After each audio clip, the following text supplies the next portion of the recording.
Bienvenue dans ce nouvel épisode de l'édition s'il vous plaît, on espère que vous allez bien. On vous a un peu abandonné. Abandonné. Pardon. Non. Oui, je suis désolée, on n'a pas bien saisi pas le drôle. concept. Oui. De régularité. Non, et ni de ponctualité. Non. Mais du coup, pour ce nouvel épisode, on a décidé de se plonger dans un autre hit du moment, qui est Mon vrai nom est Elisabeth, d'Adèle Lyon. C'est un livre. Eh oui les gars, c'est pas un film. Non. Est-ce que tu peux nous faire un petit résumé avant de commencer? Oui, alors, je dirais que c'est un récit familial. L'autrice, donc Adèle, part sur les traces de son arrière-grand-mère Elisabeth, qui hante l'histoire de sa famille sans que l'autrice ne sache trop pourquoi, et que c'était vaguement que sa grand-mère était, enfin que son arrière-grand-mère était folle, avec tout ce que ce terme peut englober. Voilà. Grave. Mais du coup, toi, c'est quoi la force un peu principale de ce livre? Est-ce que c'est le récit, les personnages, les sujets un peu abordés? Bah, en vrai, pour moi, la force de ce bouquin, c'est vraiment que c'est un objet hybride. Vu qu'elle l'a construit, en fait, c'est entre l'enquête, c'est-à-dire qu'en fait, il y a des enregistrements des enregistrements du coup remis à l'écrit, mais d'un peu tous les membres de la famille d'Elisabeth. Oui, enquête familiale, quoi. C'est ça.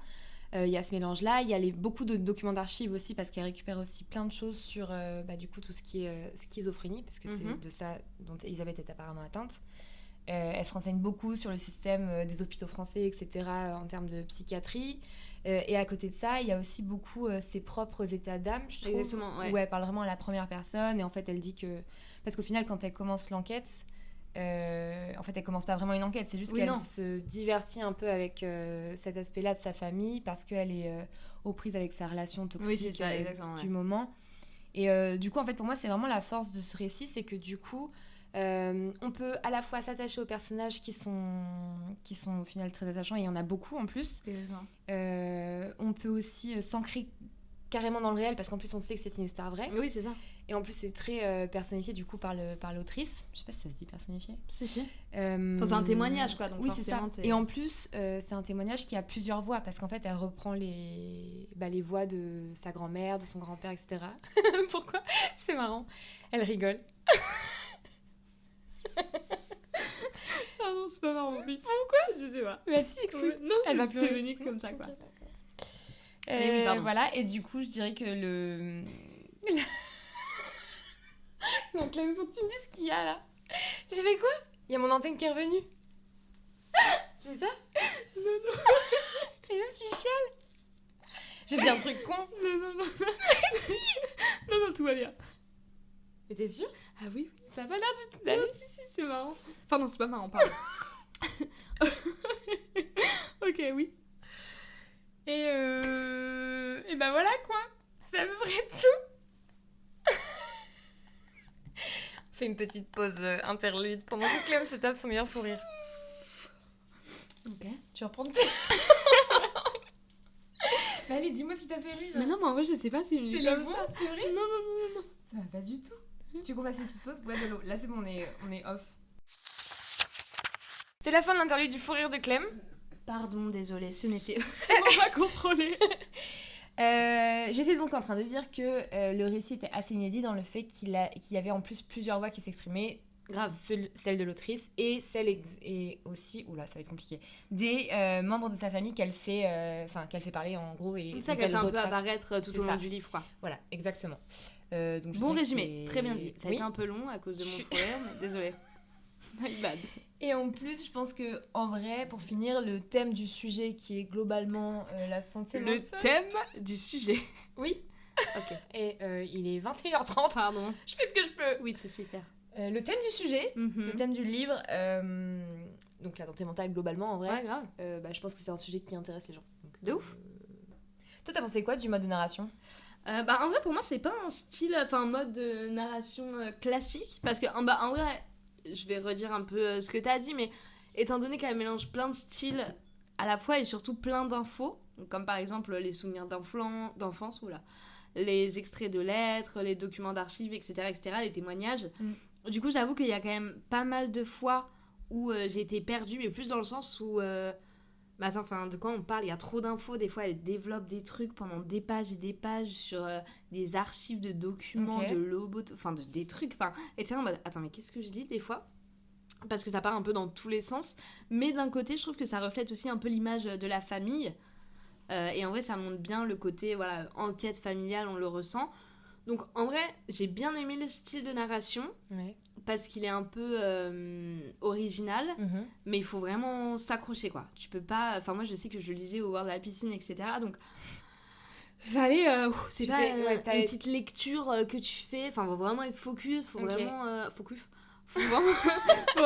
focus et à fond dedans. Mais du coup, je trouve qu'il y a quand même ce côté un peu original, qui est forcément un peu enquête familiale. Donc, en fait, t'as l'impression que c'est un peu un puzzle qu'elle chope plein de pièces et qu'au fur et à mesure du livre, elle essaye de construire le puzzle.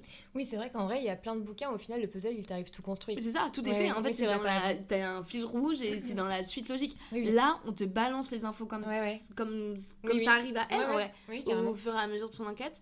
Et c'est à toi de tout un peu reconstruire, tu vois. Oui, c'est vrai, t'as raison. J'avais pas vu comme ça. Donc, mais je trouve ça change. En vrai, c'est cool. Ok, mais t'as quand même dû t'accrocher. Un peu, ouais. Oui, je me souviens que... Mais à partir de quand ça t'a... Parce que je sais que la première moitié, à peu près, t'étais en train de me dire... oulala. Ouais, non, mais même tout le livre, j'étais en mode... Après, peut-être que je l'ai pas lu au bon moment. Peut-être que c'est pas un livre que tu lis, l'été, au bord de la plage, au bord de la piscine. Enfin, tu vois... Je sais pas, moi, je l'ai lu à la plage. Ah ouais, je sais pas. Mais je sais que j'étais... Enfin, tu vois, c'était l'heure de la digestion, au soleil. Je pense que j'aurais plus préféré un petit truc détente. Donc, c'est peut-être moi aussi qui ai mal choisi mon moment. Mais je sais qu'après, quand je me suis vraiment mis une déterre, une motivation, je me suis dit, vas-y, ok, let's go. Là, j'ai commencé... Après, il n'y a pas un moment particulier, mais je me suis dit, ok, bon, j'y vais. J'essaye vraiment de faire le truc à fond, tu vois. Okay. Mais toi, tu le recommanderais, le livre ? Ah oui, carrément. Moi, je le recommanderais carrément. En vrai, je pense que je le recommanderais globalement à peu près tous les âges même. Enfin, j'aurais même pas de... Ah oui, il n'y a pas de style, même en fonction de ce que les gens lisent habituellement ? En fait, moi, je l'ai trouvé très facile à lire. Justement, en fait, c'est marrant parce qu'on a tous facile. Moi, je l'ai dévoré en 3 jours, moi. En 3 jours, je l'ai mangé. Et j'étais vraiment en mode, il faut que je le lise, tu vois. Genre, je l'emportais absolument partout. Donc, c'est marrant, du coup, qu'on n'ait pas du tout eu la même lecture. Après, c'est pas du tout mon style. Enfin, tu vois, les témoignages, à part... c'est vrai que moi, j'ai plus l'habitude... Rana Ahmad. Oui. Tu vois, sinon, c'est vraiment thriller, polar. Mais en fait, moi, tu vois, l'aspect qui, toi, t'a posé problème, le côté un peu décousu et un peu aléatoire des sujets... Enfin, pas des sujets, mais des modes de narration abordés. Moi, c'est ça qui m'a fait... Ouais, mais c'était pas tant ça. C'était plus des fois la longueur des trucs, tu vois. Quand elle sort les archives de je sais plus quoi en allemand, le truc, ça dure 10 pages. En allemand ? Non, mais j'abuse peut-être du mais elle parle allemand. Oui, et elle le lit. Exactement, c'est très compliqué. Tu parles des archives un peu scientifiques ? Ouais, exactement. Après, c'est pas mon dada. Enfin, je pense que c'est les goûts et les couleurs. Hein. Moi, je sais que c'est pas parce que du coup, pour dire aux gens qui écoutent, effectivement, il y a des passages où en fait l'autrice... Je croyais que tu voulais tousser. Non. L'autrice s'attarde effectivement sur l'histoire en fait, de la lobotomie, notamment en France, parce que du coup, son arrière-grand-mère a été lobotomisée. Et du coup, c'est vrai que c'est des pages qui sont extrêmement... il y a vraiment plus l'aspect scientifique et historique de la chose que vraiment un aspect humain ou réel. C'est ça le truc. Et du coup, c'est vrai que ces pages-là, elles sont intéressantes, mais c'est pas, je trouve, ce que tu retiens du livre. Mais par contre, je trouve que ça t'aide à placer l'histoire dans le contexte. Oui, c'est clair, mais tu passes quand même un bon temps. Et d'ailleurs, est-ce que tu peux dire pourquoi, en quelques mots, pour les gens qui nous écoutent et qui n'ont pas lu, pourquoi elle s'est fait lobotomiser, etc. Enfin, tu vois, le process un peu de en gros, Elisabeth, elle a été mariée très jeune à André, du coup, donc l'arrière-grand-père de l'autrice. Et en fait, elle s'est faite lobotomiser parce qu'en fait, à partir de, je crois, sa deuxième grossesse, c'est ça. Elle a commencé à... en fait, si on prend le point de vue d'André et des hommes de la famille, elle a commencé à être un peu folle, à vouloir prendre trop de place. En fait, c'est un peu ça. C'est beaucoup de liberté, ne pas réussir à rentrer forcément dans son cadre et dans sa fonction de femme au foyer, etc. De femme tout court d'ailleurs, à cette époque-là. Ouais. Et du coup, à partir de ce moment-là, en fait, on a mis ce qu'on qualifiait d'épisode un peu dépressif où... on a mis ça sur le dos de sa deuxième grossesse, alors qu'en fait, quand l'autrice l'analyse à partir de notre époque maintenant, elle se dit qu'en fait, c'est juste une femme qui est peut-être un peu débordante d'énergie et qui a plein de choses à dire, qui pense plein de choses, etc. Énormément, c'est ça. Je crois que je me suis un peu perdue dans ta question, mais... Non, mais c'est pour ça, au final, qu'ils l'ont lobotomisée. C'est ça. Donc, en fait, au final, il y a eu tout un process d'internement et après, on l'a lobotomisée. Et c'est une des seules personnes en France qui s'est fait lobotomiser. C'est une des premières. Oui, c'est ça. Je crois. Elle est parmi d'ailleurs les cas d'études que l'autrice a retrouvés. Ouais. Donc ça, c'est ultra... Enfin, le hasard fait quand même bien les choses, quoi. Et il y a des photos dans le livre, d'ailleurs. Les photos, elles sont badantes. Mais en vrai, je trouve que tout l'aspect documentaire du bouquin est assez dingue. Enfin, elle a quand même fait un gros taf. Non, mais après, le livre est très intéressant. C'est pas parce que j'ai pas hyper accroché. Non, mais de toute façon, au final, tu l'as fini. Ah oui, et je l'ai trouvé super intéressant. Alors vraiment, et puis c'est quelque chose, genre... tu lis pas des revues ou des enquêtes sur ça tous les jours, quoi. Oui, c'est ça. Mais tu vois, je trouve que, mine de rien, il y a quand même une certaine intelligence, enfin, il y a carrément une grande intelligence dans sa construction, c'est le fait que, du coup, c'est pas un essai, en fait. Donc, t'es pas englouti sous des... T'es pas enseveli sous des tonnes et des tonnes d'informations complètement scientifiques. T'as aussi ce récit un peu plus humain qui fait que, du coup, je trouve que c'est vachement plus digeste que si on nous avait fait un espèce de pavé sur l'histoire de la lobotomie en France, tu vois. Oui, je trouve après que c'est quand même un peu un mélange des deux. Ah oui, selon moi. C'est clairement un mélange des deux. Mais je trouve que du coup, moi, j'aurais pas lu un essai sur l'histoire de la lobotomie en France, je suis d'accord. Oui. Je me serais pas motivée, je pense. Je pense que j'aurais été un peu... Tout l'aspect scientifique, etc. Quoi que, je sais pas. Et c'est ça. Mais du coup, pour répondre à ta question initiale, je recommanderais carrément ce livre. Peu importe la personne. Peu importe la personne, parce que je pense qu'il parle d'un sujet qui n'est pas très abordé, n'est pas beaucoup abordé. C'est la fin de la journée, on parle très mal.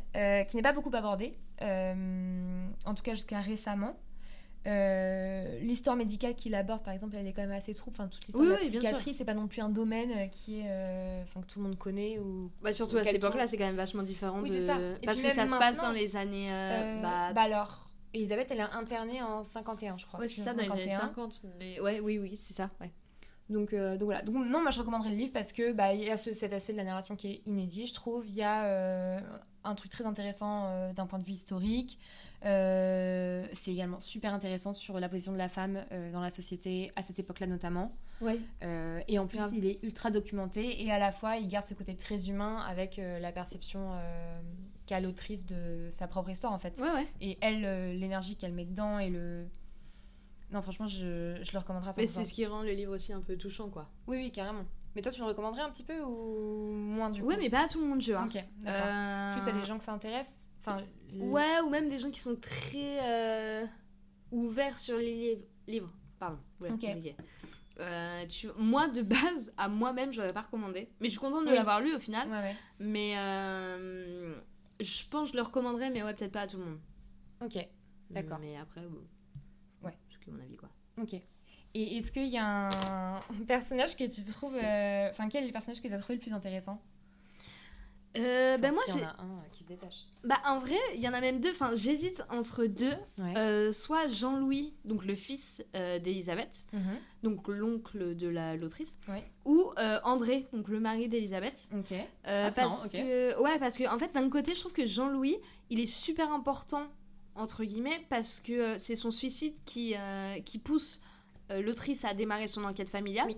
Parce que du coup, c'est quand il se suicide, il a laissé, il a tout laissé, des photos, des textes, etc. Et du coup, on comprend aussi au fur et à mesure du livre que son geste, il révèle un peu, ses traumatismes, les blessures, qui lui a été laissées par son enfance, sa mère, etc. Et donc pour moi, il représente aussi un peu la souffrance. Oui, c'est vrai, t'as raison. Qui a pas été qui a pas su être qui a pas su être de la exprimé famille, c'est ça à l'époque en tout cas et surtout la nécessité après son suicide de comprendre l'histoire familiale. Ouais, carrément. Donc d'un côté je dirais ce monsieur Jean-Louis et de l'autre je dirais André qui est pas mon personnage préféré mais qui je trouve est quand même un personnage intéressant parce qu'il est selon moi je trouve un peu complexe dans le sens où on sait qu'il aime sa femme, Elisabeth, mais il comprend pas toujours ses besoins, il arrive pas forcément à comprendre ce qu'elle pense, et du coup il est à la fois un soutien, selon moi, toujours, il est à la fois un soutien important, mais aussi un peu un obstacle. Enfin, tu vois, il y a toujours un peu ce truc... Oui, je vois ce que tu dis. En fait, c'est le mari et c'est aussi celui qui l'a mis en hôpital. Oui, exactement. Mais voilà, après, il y a aussi ce côté tradit, entre guillemets, qui peut... qui empêche Elisabeth de s'épanouir à fond. Enfin, tu vois, il est quand même un peu complexe, ce personnage, et du coup, je trouve que ça le rend intéressant parce qu'il y a toujours, genre, un côté positif, mais qui va entraîner un côté négatif. Enfin, tu vois ce que je veux dire ? Et du coup, je trouve que ça le rend intéressant parce que ça montre un peu, voilà, les difficultés, dans leur relation et un peu aussi les tensions autour des rôles de la famille à l'époque. Parce que être une mère dans les années 50, c'est pas travailler, être à l'écoute de son mari, s'occuper des enfants, alors que, comme tu l'as dit juste avant, Elisabeth, voilà, elle voulait vivre sa vie, avoir plein d'idées, elle était... Voilà, elle voulait un peu voler... je sais pas comment on dit, mais aller dans tous les sens. Donc je trouve que ça rend un peu complexe. Je sais pas si c'est tant le personnage que la relation, mais je trouve que, enfin voilà, c'est deux personnes. Jean-Louis, normal, parce que c'est lui qui a poussé à l'enquête à cause de son suicide. Mais André, je trouve que le côté complexe de leur relation et du personnage rend le personnage intéressant pour le coup. C'est marrant, je n'avais pas du tout appréhendé le côté complexe de la relation, tu vois. Enfin, pourquoi du personnage. Parce que pour moi, je l'ai vu de manière très binaire, en mode genre, c'est un peu un méchant et Elisabeth, c'est la gentille, tu vois. Oui. Mais effectivement, quand on voit leur relation à l'origine, il était quand même censé... Enfin, dans ses lettres, tu vois qu'il est aimant envers elle, et en tout cas qu'il veut que... Enfin, aimant, comme tu pouvais l'être de quelqu'un que tu as vu 2 fois, mais en tout cas assez intéressé pour avoir des discussions avec elle et... Enfin, bref. Non, mais d'accord. Mais si d'ailleurs tu pouvais comparer cette relation, alors pas forcément avec André, mais un peu la relation d'Elisabeth, en tout cas avec sa famille ou avec ses proches, avec une autre relation réelle ou fictive, tu choisirais laquelle ? Je sais pas si ma question est super claire. Si, en gros, si j'avais un autre exemple de relation qui ressemblait à ça... un peu bancal, un peu familial... Question pas facile, je m'en excuse. Question pas facile, mais en fait, j'ai pas... C'est bizarre à dire, mais j'ai pas d'exemple précis, à part peut-être un qui m'est venu en tête, qui est celui... Alors, j'ai pas du tout les noms, mais dans Desperate Housewives, il y a... il y a une dame qui emménage avec ses 2 fils en face de, je sais plus qui, la voisine de Brie, je crois. Oui. Dont un qui est handicapé et que on enferme tout simplement dans la cave. C'est ça, j'ai pas du tout les noms, mais oui, je pense... Il y en a un, en fait, qui flirte avec Julie. Oui. Voilà. Et l'autre qui est... Et du coup, il y a le petit garçon qu'on enferme dans la cave parce que c'est un handicapé et qu'apparemment il est dangereux, etc. Et on le nourrit, mais en fait, on le maintient en vie vaguement, quoi. Il est grave mis à l'écart et en plus, c'est lui qui paye pour les méfaits de son grand frère. En fait, exactement. Qui est, du coup, je crois, prédateur sexuel. Ouais. Donc, toute proportion gardée, évidemment, mais en gros, ça m'évoque un peu cette histoire-là, dans le sens où, en fait, pour moi, Elisabeth, c'est vraiment quelqu'un qu'on a maintenu un peu en vie, mais complètement en parallèle de la famille, mais qu'on a quand même complètement écarté aussi de toute la famille, tout le contexte ça peut être, etc. On l'a empêché de voir ses enfants. Enfin, on l'a empêché. En fait, le fait qu'elle soit internée et qu'elle soit malade, ou en tout cas considérée comme telle, ça l'a complètement mise à l'écart de sa vie de famille, de ses propres enfants, ou même de ses petits-enfants par la suite, en fait. Et puis, en plus, ça se voit quand Adèle commence son récit, c'est qu'en fait, elle a une vague notion de son arrière-grand-mère. Et en fait, on se rend compte que c'était un peu un truc caché, tu vois. C'est un tabou dans la famille, oui, grave. C'est ça. Donc, pour moi, c'est un peu ce que j'avais comme idée de ce à quoi ça pouvait se rapprocher. Le fait qu'on arrive à tout prix à rattacher à Desperate Housewives, check. Ah oui, c'est vrai qu'on avait déjà fait un... Ouais, j'adore ça. Tu vois, j'avais oublié que dans le premier épisode, on avait fait ça. Exactement. Toi, t'avais une idée ou pas en posant cette question, ou tu m'as juste mise en difficulté de manière... Clairement, clairement poussée dans tes retranchements. Mais ça t'évoque quelque chose ou pas ce que j'ai dit Ah mais totalement, mais c'est marrant parce que je sais pas si je serais partie sur ça, peut-être qu'en me posant vraiment, en y réfléchissant. Il y a moyen que ce soit venu, mais j'adore ta réponse. Mais en vrai, il y a plein de figures comme ça dans la littérature, mais c'est rarement des... Pourquoi tu rigoles ? Littérature. Je la vois avec son sourire, regarde. Mais sinon, il y avait aussi la femme folle dans... Enfin, la femme folle dans Jane Eyre. Mais que je connais un peu moins, et en plus, l'autrice, il fait référence dans le bouquin. Je sais pas si tu te souviens. Non, dis-moi. Jane Eyre, t'as Monsieur de Rochester. Ouais, oui. Qui du coup flirte avec Jane Eyre, qui en fait découvre qu'en fait il y a la femme folle entre grands guillemets de Rochester qui est enfermée dans le grenier. Oui. Et en fait c'est clairement, et du coup dans le bouquin d'ailleurs elle en parle. Donc c'est pour ça que je voulais pas la mettre en relation avec ça parce que c'était trop facile en fait. Exactement. Et voilà. Mais en vrai on pourrait même, quand ils pensent vraiment, alors bien sûr à échelle différente, mais même la femme de ménage ça marche. On pensait que qu'elle est dingue. Ouais ça. Non mais en fait la figure de la folle. même dans la culture populaire actuelle, genre, en fait, c'est ultra imprégné, je trouve, dans nos modes de pensée. Enfin, non, si, t'as raison. C'est assez dingue. Non, c'est très présent, ouais. Mais du coup, est-ce que toi, tu comprends pourquoi le livre a fait autant parler de lui ? En vrai, je peux comprendre. Je pense que le côté, on aborde plein de thèmes universels, forcément, ça touche à tout le monde, que ce soit... les traumas, le suicide, les amours, les incompréhensions, le rôle un peu social, même si c'était forcément à une autre époque. Je pense que ça touche, et puis c'est des thèmes qui sont quand même à la fois d'actualité et à la fois un peu puissants, tu vois. Et donc ça touche forcément un large public. Et donc et même je trouve que ça t'amène à faire une petite introspection sur ta propre famille. Alors peut-être pas tout le monde, tu vois, mais moi ça m'a fait... En tout cas, je pense que tu fais... Forcément, ça fait plus ou moins écho. Après, chacun sa famille, chacun ses histoires. Mais chacun sa route, chacun son chemin. Exactement. Non, mais je trouve que forcément, ça fait toujours un peu écho à... Même hors famille, tu vois, ce que t'as vécu. Donc je pense que la raison principale, c'est peut-être ça. Le côté, ça aborde pardon, des thèmes universels. Donc tout le monde peut être plus ou moins touché de près ou de loin. Et ensuite, je trouve que forcément, comme l'histoire, elle est... mine de rien, très forte et très personnelle aussi. Oui, c'est vrai. Ça suscite déjà l'intérêt et la curiosité. Oui. Voilà, les gens, ils sont très... Enfin, on adore tout ça, les potins, savoir ce qui se passe. C'est vrai qu'il y a un petit côté un peu voyeur. Bien évidemment, genre on adore savoir ce qui se passe derrière les fenêtres des gens, tu vois. Surtout ceux qui ont des rideaux. Enfin, je comprends. Et puis, voilà, comme c'est un témoignage, c'est plus ou moins un témoignage qui est rempli d'émotions, de douleurs, t'as limite en fait l'impression de lire un journal intime. Donc en fait, t'es plongé dans ce truc que t'ouvres et t'es en mode oh waouh, et tu veux en savoir plus. Enfin, pour moi, ça fait vraiment écho à ce journal intime qu'une ado, bon là du coup un peu plus poussé, mais tu vois, aurait pu avoir à 15 ans. Oui, carrément. Donc voilà, je pense que c'est ce côté très thème universel qui touche tout le monde, malgré l'histoire familiale que tu peux avoir.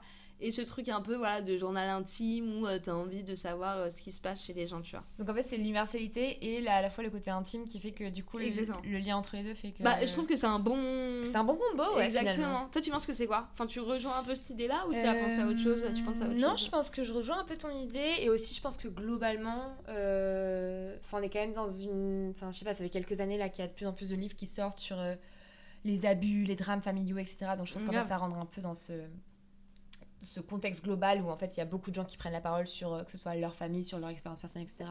Donc je pense que le mélange de tout ça en fait fait que... Donc toi tu trouves que les sujets qui sont abordés dans le livre c'est toujours d'actualité ? Je pense y en que... Ah oui, pour moi il y en a 1000, genre il y a déjà celui du coup c'est ce que je disais tout à l'heure, celui de la place de la femme dans la société, pour moi c'est typiquement... c'est clairement d'actualité aujourd'hui parce que en fait on se rend compte qu'il y a eu... Je pense qu'on est un peu à l'époque où on fait une sorte d'état des lieux de ce tu vois, de ce qu'on est aujourd'hui et de ce qu'on était avant et du coup de la progression qu'on a fait mais aussi de ce qui reste à faire. Et du coup je pense que ce livre rentre carrément dans ce sujet-là parce que Elisabeth a clairement été éternée, je pense, parce qu'elle était une femme et que... un peu trop libre. Et un peu trop, avec des idées un peu trop libres, effectivement, et qu'en plus, ça se voit dans dans ce que raconte l'autrice, en tout cas, c'est son père et son mari qui l'ont mise... oui, c'est ça. Tu vois, qui l'ont fait interner, donc en fait, ça en dit long. Le patriarcat, sur effectivement, le patriarcat, etc.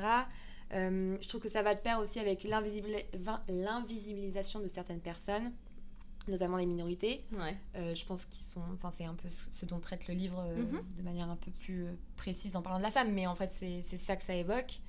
Il y a aussi toute la figure de la folle et de l'hystérique, je trouve, à laquelle... En fait, ce livre-là, je trouve qu'il parle bien de cette figure-là, en fait, qui est complètement, je trouve, ancrée dans notre société. Le nombre de fois où tu te dis, non, mais de toute façon, elle est juste folle. Genre, exactement. Ou alors, calme-toi, je suis d'accord. Et en fait, je pense que ces trucs-là, on commence juste maintenant, potentiellement, à un peu les démêler. Oui, et on les pointe du doigt.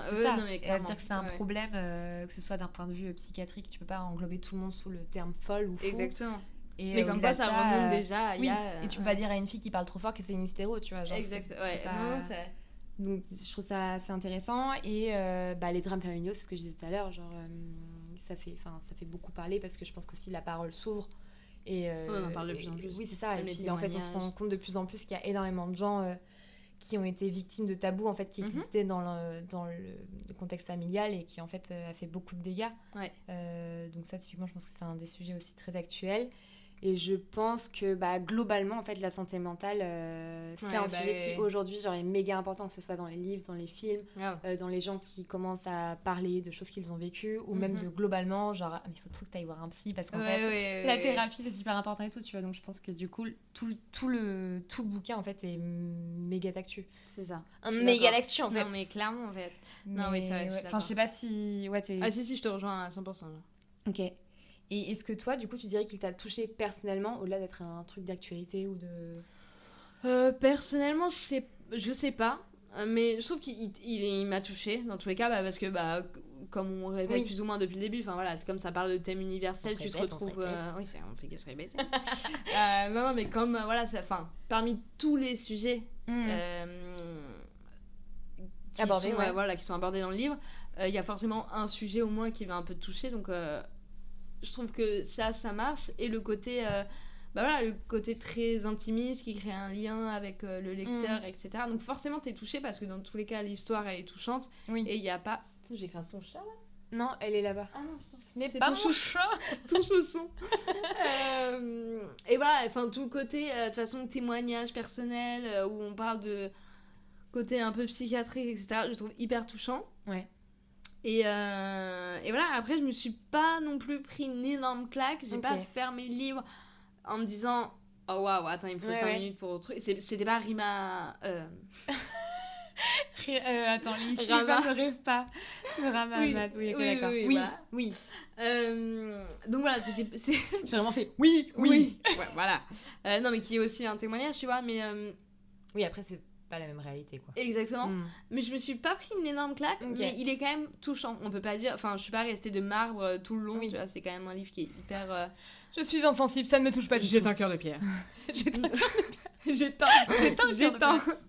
Non mais voilà, il y a quand même beaucoup de douleur, beaucoup de frustration, beaucoup d'amour, beaucoup de choses qui font que t'es touché. Dans tous les cas, t'es touché, même si peu importe toi, ton relation... Histoire. Oui, voilà. Peu importe ton histoire familiale, peu importe ce qui s'est passé dans ta vie, ça reste un témoignage donc qui est pas fun, donc forcément t'es touché. Toi, ça t'a touché? Moi, ça m'a beaucoup touché. Toi, t'as chialé, toi. Toi, t'as pleuré non, comme j'ai pas chialé, mais juste, déjà, moi qui adore le... Étonnant. Très étonnant. Je n'ai pas pleuré. Non, mais juste, en fait, c'est le processus de l'autrice, je pense, qui m'a le plus touchée. Sa grand-mère qui, du coup, l'aide beaucoup dans l'enquête, sans vouloir toutefois être vraiment genre à fond dedans, parce que je pense qu'il y a beaucoup de choses qu'elle veut pas savoir sur sa maman, ou en tout cas ça veut pas remonter à la surface, prête à entendre. Mais en fait, c'est ce duo là, je trouve, qui m'a le plus touchée. C'est le non, franchement, moi j'ai trouvé très très touchant. Moi j'ai vraiment adoré ce bouquin, je pourrais le relire 3 fois, genre. Ah ouais, carrément. Waouh. Ok, d'accord. En fait, je trouve que tout le truc est trop bien. D'ailleurs, tu mettrais quoi comme note si tu devais mettre une note sur 10? Sur 5? Comme tu veux, sur 5 ou sur 10. Très agréable le micro, ce bruit là. Petite ASMR sympa. Non mais sur 10, je pense que je mettrais... j'ai peur d'être dure. Bah non, me dis. Parce que toi, je me souviens, tu m'as envoyé des messages en mode c'est dur, c'est dur. Disait-elle en train de bronzer au bord de la piscine. Qu'est-ce que c'est pas chiant. facile comme process. Non mais honnêtement, je pense que je mettrais 5. Non mais je sais pas très bien. En vrai, ça me fait... Non mais en vrai, c'est pas très bien. Vas-y, 5. Non mais si c'est 5, c'est comme ça. En vrai, c'est 5 parce que c'est pas du tout le style de livre que je lis. Ouais. Mais en même temps, là, en créant ce podcast, le premier truc que je t'ai dit, trop bien, je vais pouvoir lire autre chose que des thrillers. Exactement. D'un côté, j'ai quand même bien kiffé le côté témoignage et un peu drame familial, etc. Mais j'ai pas non plus été emballée, et je sais que pour moi, à la fin, j'étais vraiment en mode je le lis pour le lire et parce que c'est un devoir, entre guillemets, pour le podcast. Donc je pense que 5, parce qu'il y a quand même un truc où j'ai kiffé, j'étais contente de sortir de ma zone de confort. Mais après, j'ai pas non plus été emballée, et pour moi, le livre est déjà sur le bon coin, quoi. C'est vrai? Non, je rigole. C'est dur, hein. Non, attends, mais juste, si tu pensais à un truc, enfin, si tu pouvais définir ce qui manque dans le bouquin, tu pourrais ou pas? Pas vraiment. Mais parce que j'ai pas l'habitude de lire ça, genre. D'accord, ok. Mais parce que... Mais c'est pour ça que je dis c'est cool, parce que ça me fait sortir de ma zone de confort. Oui, complètement. Mais... Non, je saurais pas dire, parce qu'en soi, du témoignage, il y en a. Je sais pas. En vrai, non, c'est une très bonne question. Non, mais c'était plus une question parce que du coup, genre, est-ce que. Enfin, des fois, t'arrives à mettre moins de blabla doigt sur ce qui te manque, tu vois. Moins de blabla. Okay. Non, pas moins de blabla. Plus de meurtre. Plus de. On y va. Ouais, c'est clair. Non, mais la meuf qui revient toujours à ses plus polards. De détective.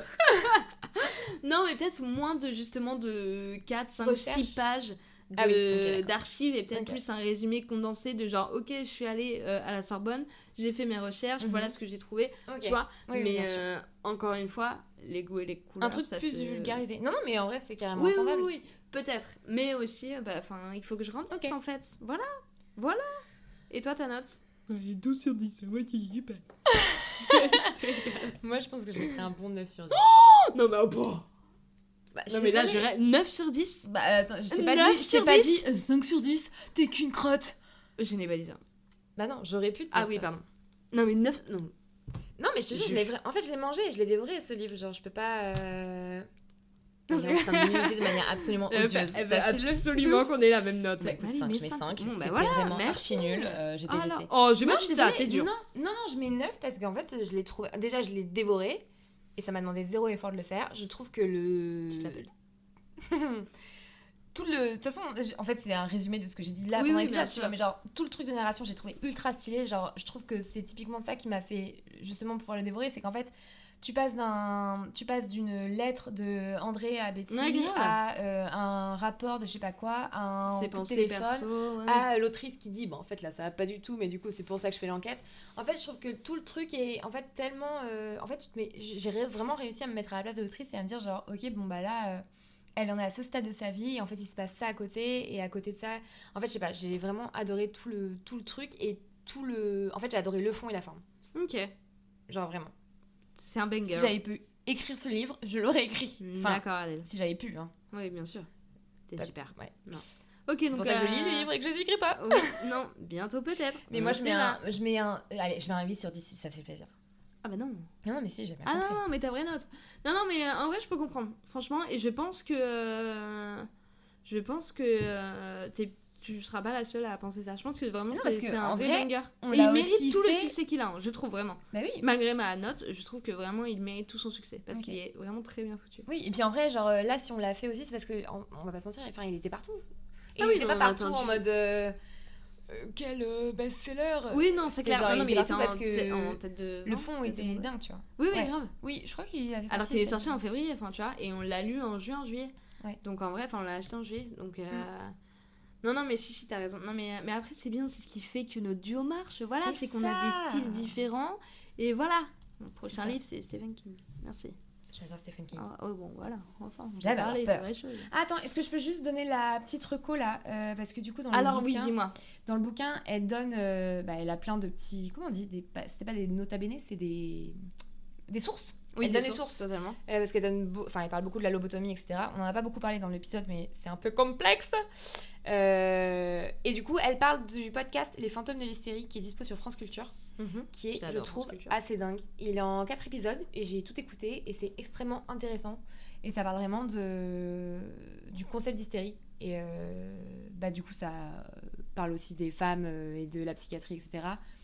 Donc voilà, si vous voulez aller écouter... Allez écouter. Je pense que toi t'aimerais bien aussi. Hein, Les Fantômes de l'Hystérie. Sur France Culture. Je vais écouter tout de suite. On va tous écouter. Et on va tous se faire un... Et moi aussi, ça m'a fait penser à Rien ne s'oppose à la nuit.